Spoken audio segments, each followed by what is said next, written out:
A través de la historia, Dios ha demostrado misericordia hacia los hombres, pero su misericordia presenta un problema, el problema más grande en toda la Escritura. De hecho, toda la obra redentora, cada página de la Escritura tiene que ver con este problema. Y si uno estudia bien a los reformadores, aún los patriarcas de la iglesia, van a ver algo entre ellos y entre su proclamación que no se encuentra mucho en el día de hoy. Ellos se preocupaban bastante por un dilema. ¿Cómo podemos reconciliar la justicia, la santidad, la verdad de Dios con su amor, misericordia y gracia? Muchas veces cuando voy a testificar a una persona, la primera cosa que digo es: ¿sabe usted lo que es el problema más grande en toda la Escritura? Y me dicen, ¿qué? Si Dios es bueno, no te puede perdonar. Si Dios es justo, no puede pasar por alto tu pecado.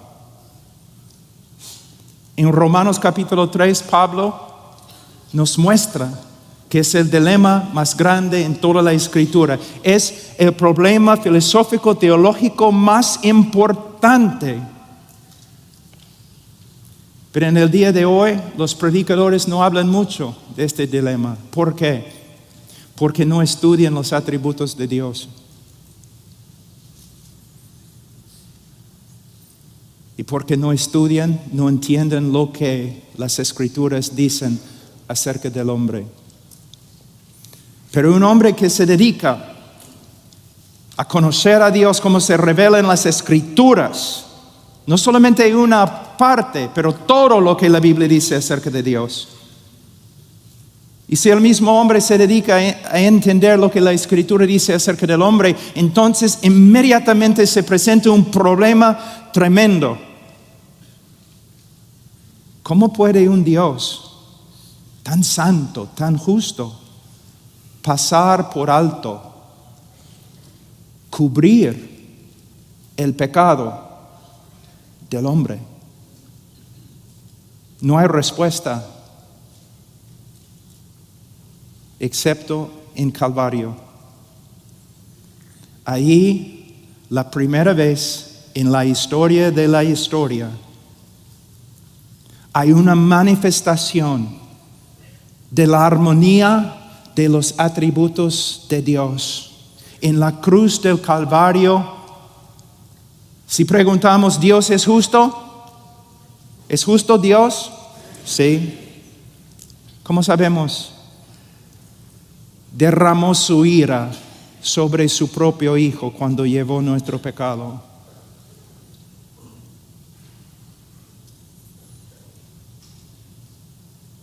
¿Dios es amor? Sí. ¿Cómo sabemos? Su Hijo tomó el lugar del pecador y sufrió y murió en su lugar. El gran dilema. Hoy día vamos a hablar del gran dilema. En Romanos 3:23, como estudiamos ayer, la Biblia afirma que todos han pecado y por eso todos se quedan bajo la condenación de un Dios justo. En versículo 24, Pablo cambia el tema. Ahora está hablando acerca de los cristianos y él dice, siendo justificados gratuitamente por su gracia, por medio de la redención que es en Cristo Jesús. Primeramente, ¿qué significa la palabra justificación? Hermanos, en la obra misionera a veces creo que no andamos sabiamente. Muchas veces tratamos temas tan grandes cuando nuestros hermanos, los laicos, los creyentes, ni tienen una definición correcta de las doctrinas más importantes y más simples. Si yo voy a tu iglesia, si yo pregunto al hermano más humilde en tu iglesia, define justificación, ¿puede definir justificación? Estos no son términos para teólogos, son términos para cada persona que ha sido redimida por la sangre de Jesucristo. Y como pastores, como predicadores, nosotros tenemos que esforzarnos, luchar, dar nuestras vidas para explicar claramente lo que cada término significa: redención, rescate, propiciación, justificación, santificación. Tienen que saber. Una vez yo escuché de una conferencia, creo en China, donde iban a enseñar sobre la cristología de John Owen. Está bien, maravilloso. Pero ¿cómo vas a enseñar esto cuando los hermanos ni entienden la doctrina de justificación? Tenemos que no solamente usar palabras, tenemos que definir palabras. Pero para definir palabras tenemos que saber nosotros lo que significan. Y es la lucha del predicador, no aprender a predicar a los otros teólogos, sino predicar al hombre en la congregación. Entonces Pablo dice, siendo justificados. ¿Qué significa la palabra justificación o justificar? Es un término legal o un término forense. El momento que una persona confía salvíficamente en el Señor Jesucristo, Dios lo declara legalmente justo ante Él. Y como el hermano dijo anoche, no más o menos justo. Porque ¿cuántas veces pecaron Adán y Eva antes que fueran echados de Edén? Una vez. Dios lo declara legalmente, perfectamente justo. Y a veces los hermanos dicen, qué linda definición de la justificación. No he terminado. El momento que una persona confía en el Señor Jesucristo, Dios lo declara ante Él legalmente, perfectamente justo. Y Dios lo trata como justo. Y esta es la gran confianza del creyente, que aun cuando Dios el Padre nos disciplina, no nos disciplina con ira, sino con amor. Y su disposición hacia nosotros no ha cambiado, nos ama. Porque nuestra posición ante Él es perfecta, porque se basa en la obra perfecta de nuestro Señor Jesucristo. Justificación. Entonces, Dios nos declara legalmente justo y nos trata como justos. Pero ¿cómo puede hacer eso? Porque en la cruz del Calvario, Dios imputó el pecado de su pueblo a su Hijo y lo declaró culpable y lo trató como culpable, aplastándole bajo su ira. ¿Pueden ver el intercambio?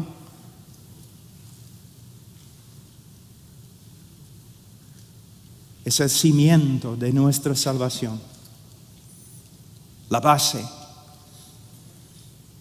Y si la base no está bien, todo lo demás no está bien. Ahora, Pablo dice, siendo justificado gratuitamente por su gracia, por medio de la redención que es en Cristo Jesús. Justificados gratuitamente por su gracia. Pablo, por supuesto, está escribiendo en griego, pero Pablo era hebreo. Cuando un judío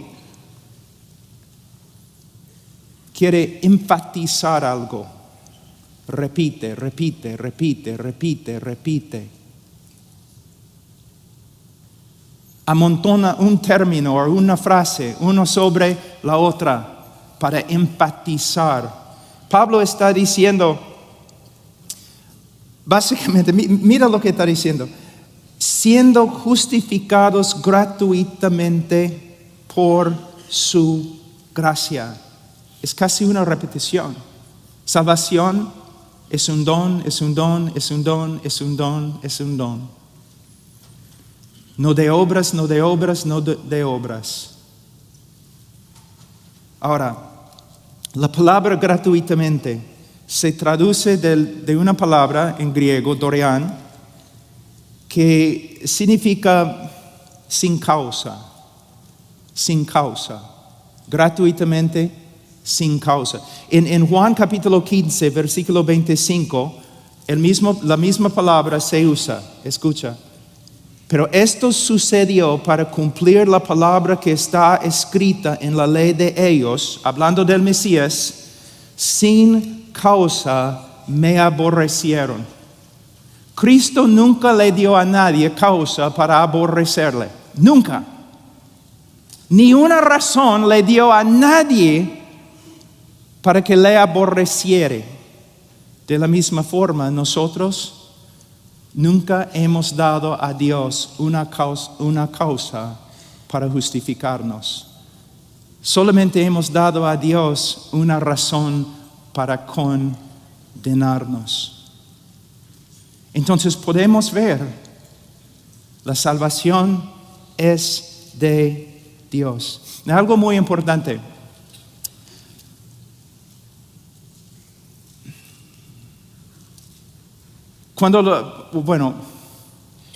En el mundo, en el día de hoy, y a través de toda la historia del mundo, solamente existen dos religiones. Es muy importante entender eso.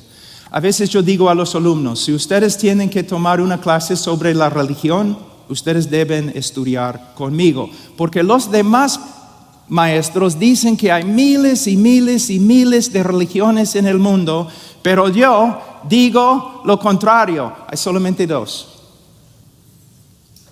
Hay una religión de gracia y hay una religión de obras. El cristianismo se encuentra en la categoría de gracia. Todas las demás religiones se encuentran, ¿dónde? En la categoría de obras. Ahora, les voy a dar un ejemplo. Vamos a decir que soy un reportero y yo tengo aquí conmigo en la plataforma un musulmán, un judío y un cristiano. Pero un cristiano verdadero.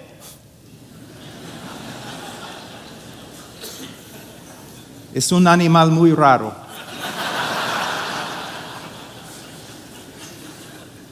Difícil de encontrar.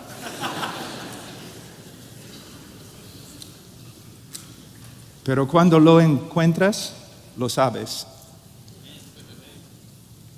Entonces, como reportero, yo pregunto al musulmán, señor musulmán, si usted muriera ahora mismo, ¿dónde iría?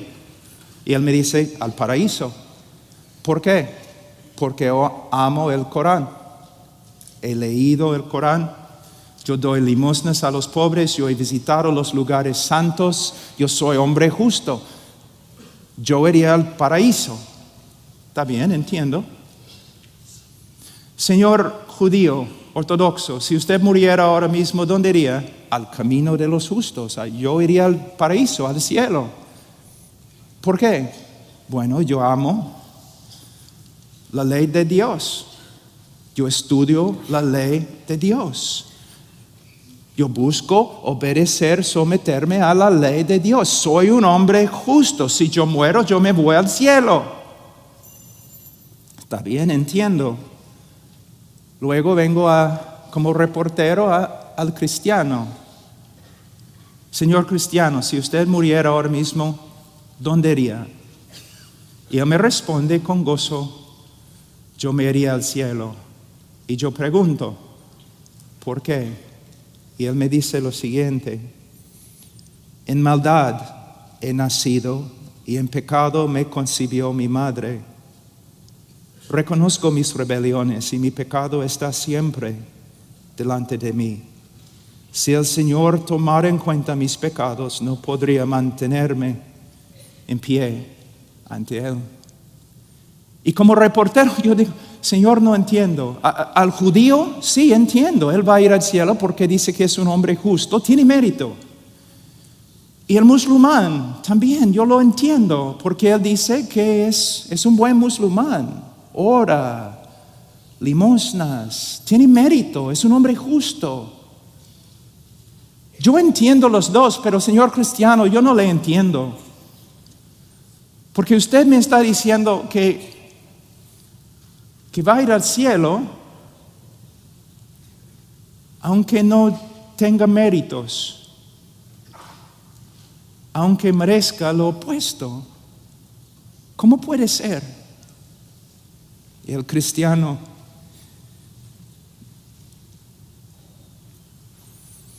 mira al reportero y dice, porque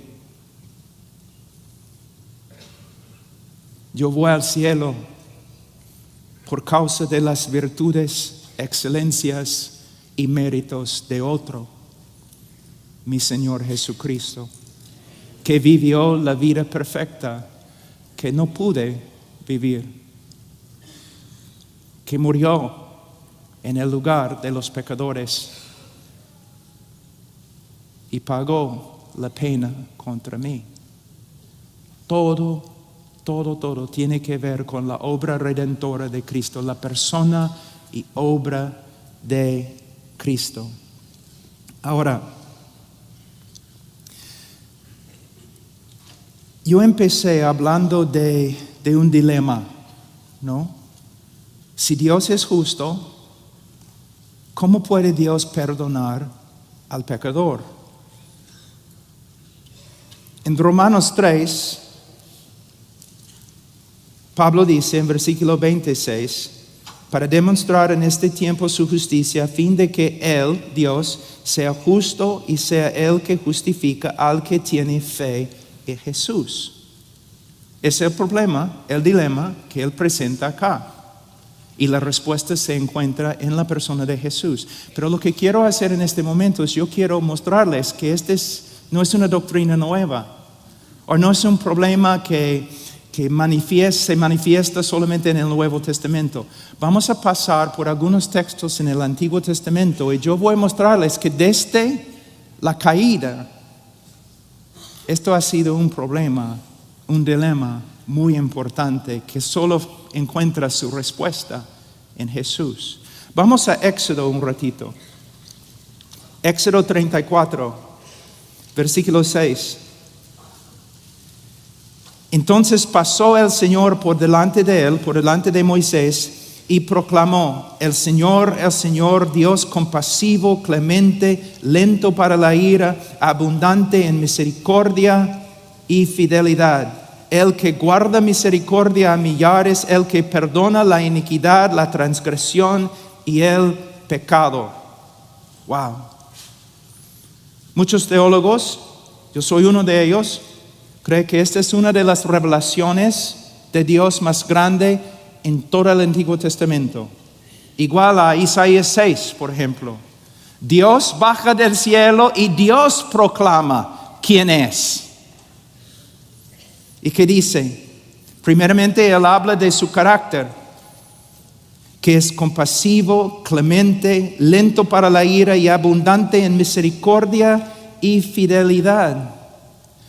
Después de hablar de su carácter, de sus atributos, Él habla de las obras que salen de sus atributos.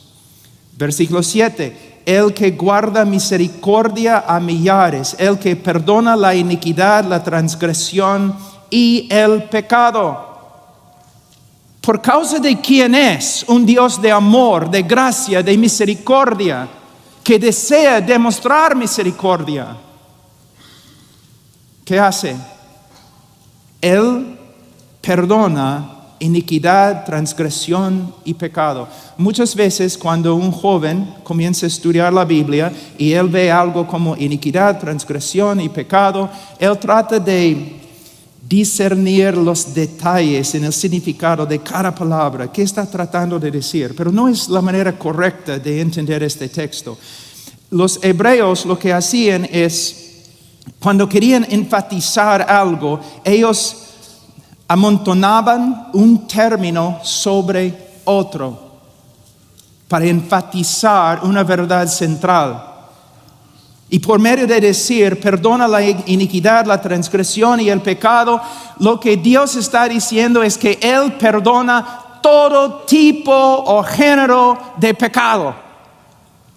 Él es un Dios abundante en gracia y misericordia y amor. Y está dispuesto a perdonar todo tipo, todo género de pecado. Es lo que hace. Es un Dios que perdona. Hasta ahora todo está bien. Pero llegamos a la última parte del versículo 7. Que no tendrá por inocente al culpable. Si ustedes están leyendo correctamente, con discernimiento, ustedes inmediatamente deben notar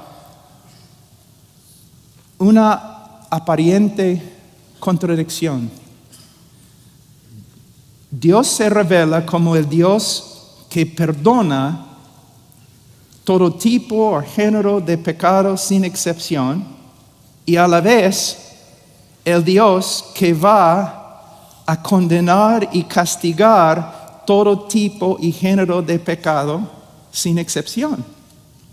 Dios perdona todos los pecados y Dios castiga todos los pecados. ¿Cómo puede ser? Parece imposible. Y es imposible hasta que entre el Señor Jesucristo y la cruz del Calvario.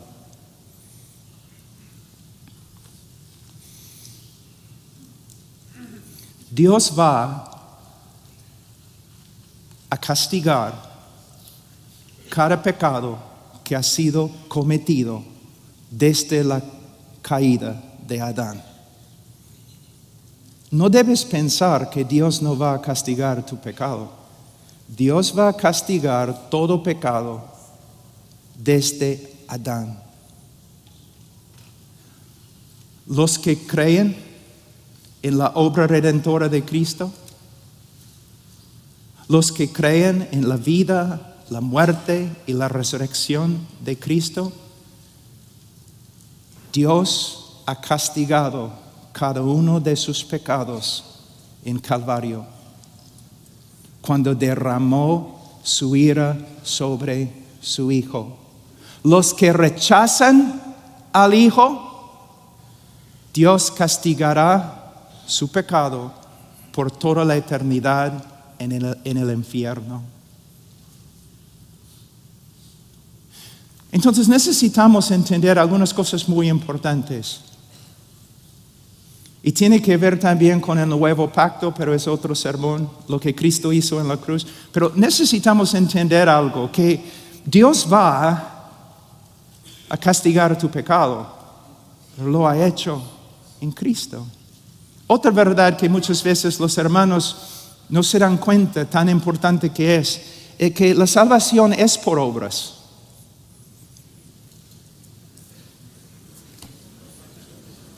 Ok, chao.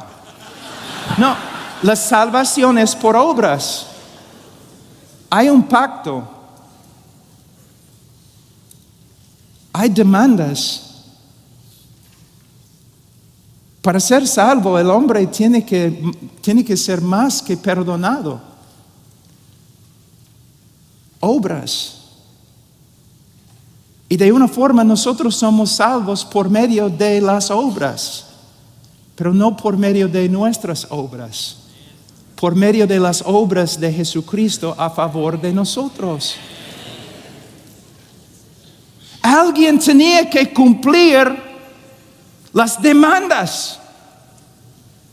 Con su vida perfecta, Él cumplió las demandas a favor de nosotros. Alguien tuvo que morir. Él tomó nuestro lugar y murió en nuestro lugar. Cristo hizo todo. Hay una hermanita en nuestra iglesia que es una cristiana. Tiene fruto y ella camina con el Señor. Ay, ya están riéndose y ustedes deben venir acá y predicar en inglés.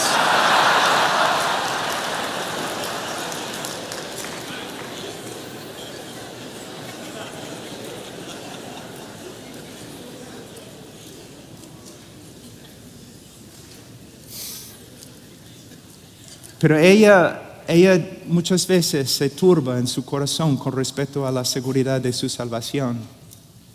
Y siempre cuando me siento con ella, yo le digo, hermanita, estás olvidándote que siempre te digo, hay solamente un héroe en esta historia de redención. Él vivió la vida que no puedes vivir. Él murió la muerte que no puedes morir. Él hizo todo. ¿Ves? Ahora, vamos a Proverbios.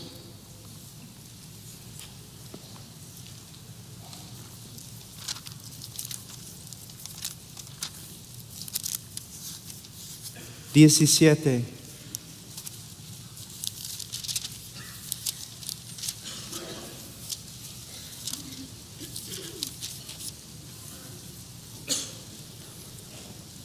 El que justifica al impío y el que condena al justo, ambos son igualmente abominación al Señor.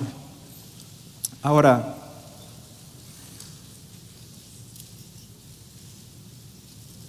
la palabra abominación, hermanos, también puede ser traducida asqueroso, repugnante, ofensivo. Y aquí el dilema es evidente. ¿Cómo puede Dios perdonar, justificar al impío sin llegar a ser abominación?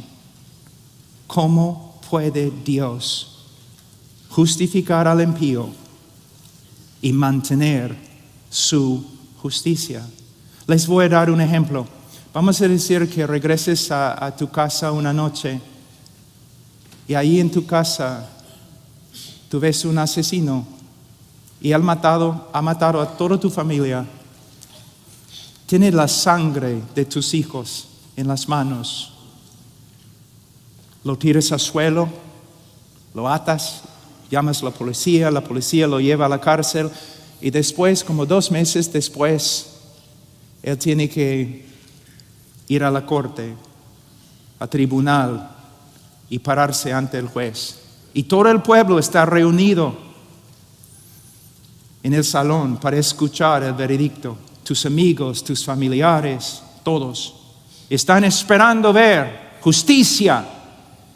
Y el juez dice, soy un juez compasivo, misericordioso, lleno de amor, abundante en gracia.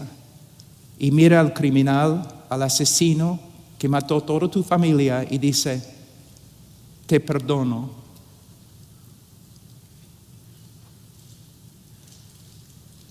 Y luego el juez y el asesino, los dos salen juntos como amigos para cenar. ¿Qué vas a hacer? ¿Cómo vas a responder? ¿Cómo va a responder el pueblo? Van a decir, ay, qué lindo. Tanta misericordia hemos visto hoy día. No. Van a clamar, demandamos justicia. Este juez no es digno, es un criminal, peor que los criminales que él perdona, porque un juez debe hacer justicia. El hombre es una abominación. Entonces, ¿cómo puede Dios justificar al pecador sin caer bajo las mismas acusaciones? De nuevo, la respuesta se encuentra en Calvario y lo que Cristo hizo en nuestro lugar. Es como si, vamos a decir, el juez en su justicia nos mira y nos condena. En su justicia nos condena y en su amor llega a ser hombre y camina entre nosotros como el hombre perfecto. Y en la cruz toma nuestro lugar y muere bajo la ira de Dios a favor de nosotros.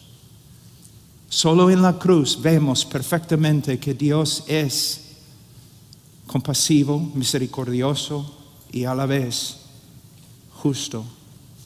Vamos a Salmos 32, 1-2.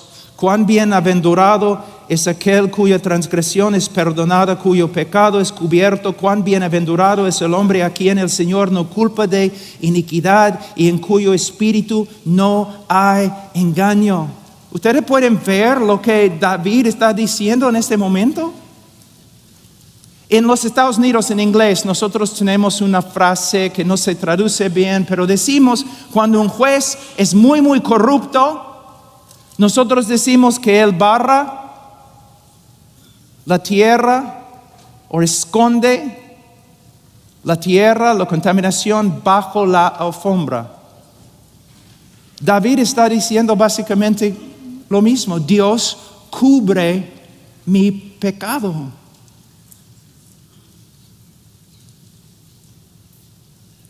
Dios no me inculpa de iniquidad. Pero un juez debe culpar a los malos. Un juez debe no esconder el crimen. El juez tiene que, si es justo, tiene que exponer, manifestar el crimen. ¿Cómo puede Dios esconder el pecado o cubrir el pecado? De nuevo, mira Romanos 3.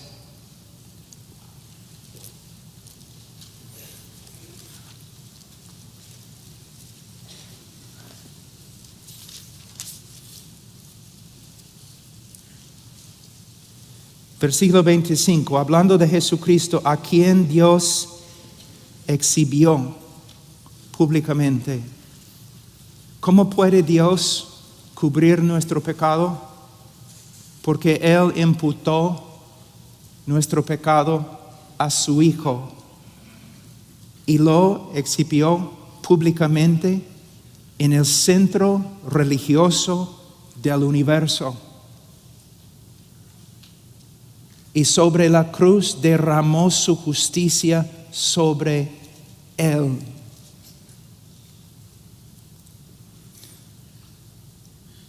Tengo escrito acá, los que creen en Él ahora se regocijan que sus pecados han sido cubiertos para siempre, pero los que no creen en Él se avergonzarán en el día del juicio, porque sus pecados serán expuestos ante todos y para siempre. Lo que necesitamos ver es que nuestros pecados fueran expuestos y toda la vergüenza con ellos, pero expuestos en Calvario cuando Cristo sufrió en nuestro lugar. Ahora vamos a Miqueas capítulo 7. Miqueas capítulo 7, versículo 18.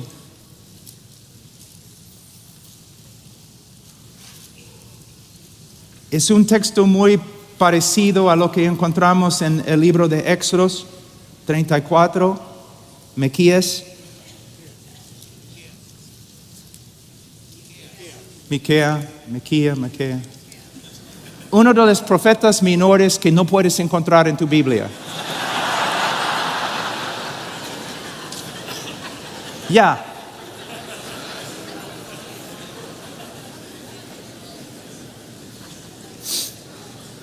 No puedo creer que ustedes se rieron de mí. Arrepiéntense todos. Con ayuno. No quiero ver nadie afuera comiendo durante almuerzo.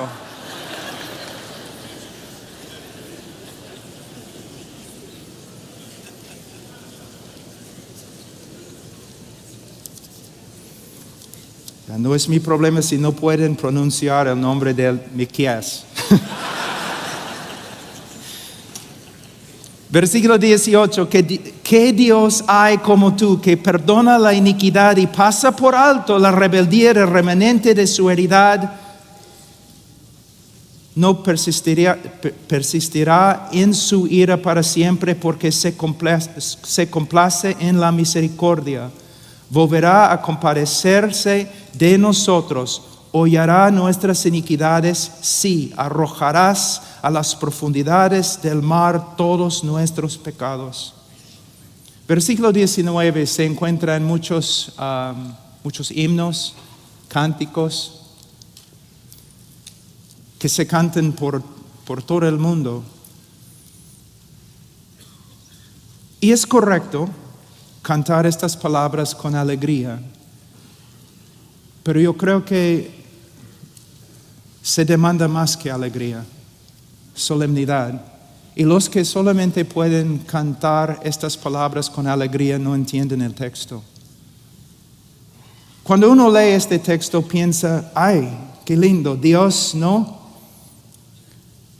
ha pisoteado nuestras iniquidades, así, ¡pum!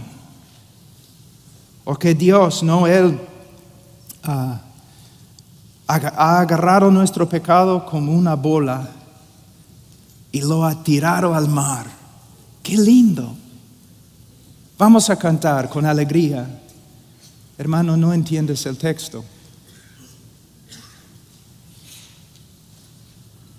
No entiendes el texto.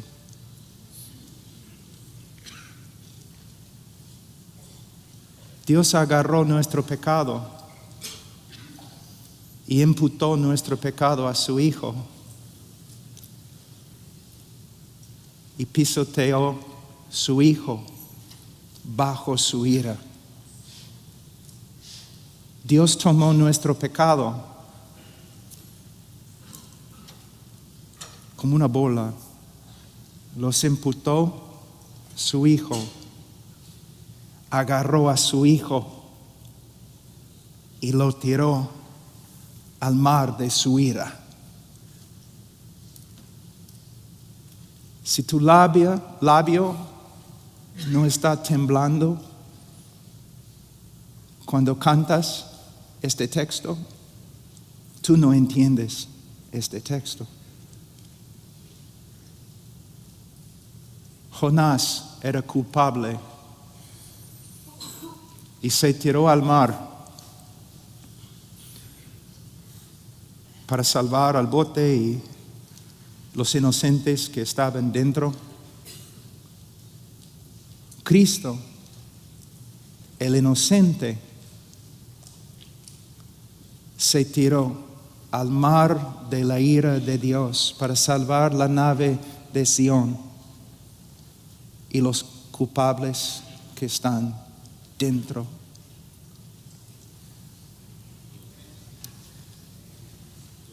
Cuando yo tenía como 27 años, algunos profesores, 24 años, algunos profesores me preguntaron, Pablo, ¿quieres estudiar tu PhD? Sí. ¿Qué quieres estudiar? ¿El Evangelio? No, ya hemos estudiado esto.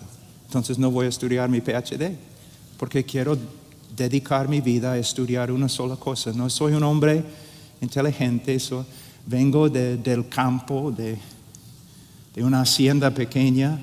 No soy súper inteligente, no soy académico, no puedo estudiar todo en la Biblia. Entonces voy a dedicarme a estudiar una sola cosa. El Evangelio. ¿Qué hizo mi Señor por mí? Ahora,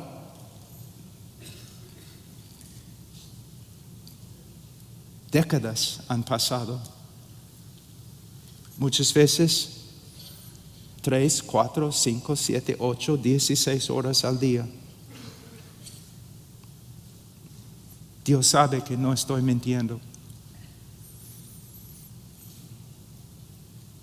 Yo no entiendo mucho acerca de la escatología, aunque probablemente debo saber más.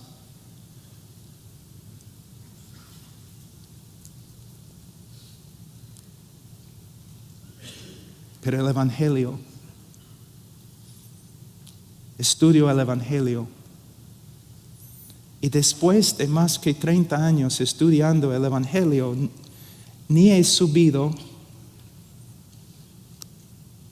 los cerros más pequeños. Algunos pastores piensan, ya entiendo el Evangelio. No entiendes el Evangelio. Mira, vamos a estar en el cielo una eternidad, y después de miles de eternidades todavía no vas a comprender todo lo que se encuentra en la obra de Cristo o la persona de Cristo.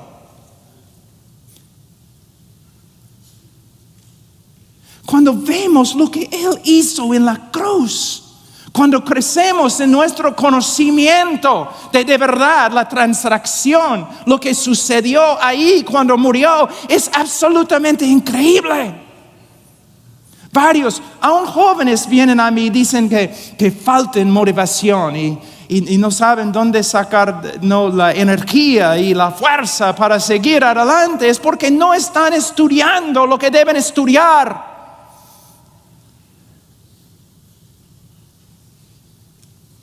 La cruz y todo lo que sucedió ahí. Ahora, vamos a volver un ratito a Romanos.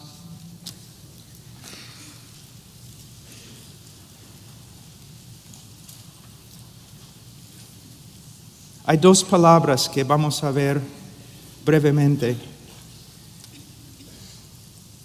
Siendo justificados gratuitamente por su gracia por medio de la redención que es en Cristo Jesús. Hermanos, a veces yo me enfermo durante tiempos de alabanza.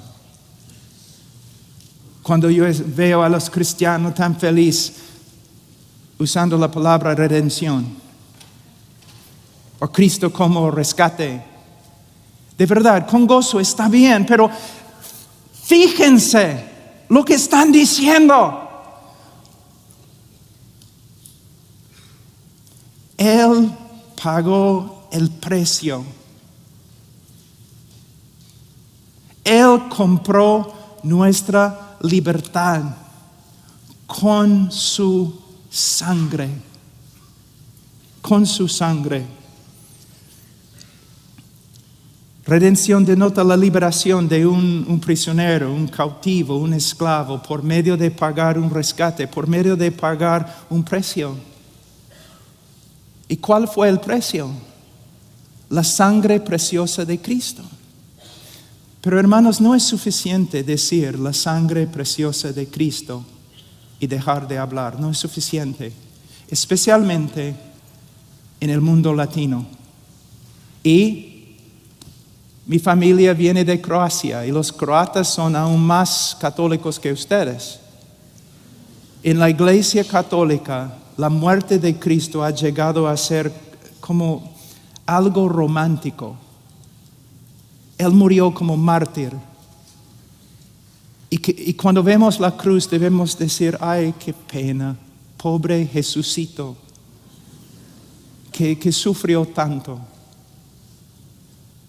O aún los predicadores evangélicos, cuando hablan del precio que Cristo pagó, solamente hablan de sus sufrimientos físicos. No, de hecho, los sufrimientos físicos, especialmente a las manos de los gentiles, los paganos, eran parte de la maldición y lo que él tenía que sufrir. Pero si somos salvos, no somos salvos porque los romanos golpearon a Jesús.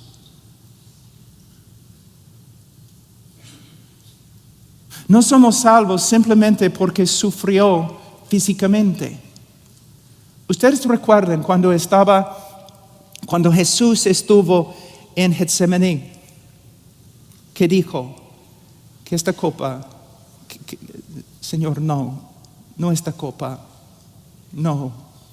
En este momento, porque Jesús era Dios, pero a la vez era hombre y creció en conocimiento. En este momento, Jesús le fue revelado exactamente, perfectamente, lo que iba a tener que sufrir para nuestra redención. Y le chocó como una camioneta. ¡Pum! No. Sí. No mi voluntad, la tuya. Angustiado, orando, sudando. Y muchos predicadores evangélicos dicen, mira, él sabía los sufrimientos, los clavos, la cruz, los golpes, lo que los romanos iban a hacer a él. Y por eso está allí en Getsemaní, temblando. No. ¿Cómo puede ser que cuando nosotros leemos los libros de la historia de los mártires, ¿no? Muchos de los mártires fueron crucificados, al revés, algunos después de crucificarlos, ¿no? Prendidos para que mueran así con fuego. Pero en las historias leemos que ellos fueron a la cruz cantando, como hombres, con coraje, hasta con gozo. Pero el capitán de su salvación está allí en un huerto, con angustia, diciendo no. Hermanos, es cierto, los sufrimientos físicos de Cristo eran indecibles. Yo no creo que ningún hombre haya sufrido como él sufrió físicamente. La vergüenza, más que lo que puedes imaginarte. Pero la pena de la cruz, la clave es en la cruz. Dios el Padre imputó el pecado del pueblo de Dios a él. Y todo el odio divino, toda la furia justa, todo el aborrecimiento de un Dios santo contra la maldad cayó sobre el Hijo. Hace como 4 años yo pasé varios meses estudiando solamente las 3 horas de oscuridad. Yo no creo que eran 3 horas de un cielo nublado. Yo creo que era como Egipto. ¿Por qué? Cristo tenía que ser encarcelado, encerrado en como una cárcel a solas, en la absoluta oscuridad, mientras ola tras ola de la ira de Dios caía sobre él, hasta que el precio fuera pagado. Y él gritó, consumada es. Dios nos condenó y Dios, ayúdame con la palabra, Dios nos condenó y Dios absorbió la condenación en sí mismo. Dios derramó su castigo sobre nosotros y Dios en la persona de Jesucristo absorbió el castigo y la condenación.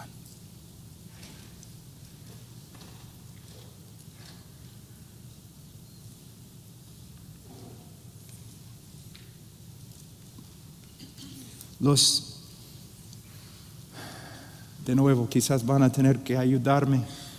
Los chinos tienen un dicho que un hombre no ha perdido su vida, que pasa cada hora de su vida solamente contemplando la belleza de una flor. Yo les digo, un cristiano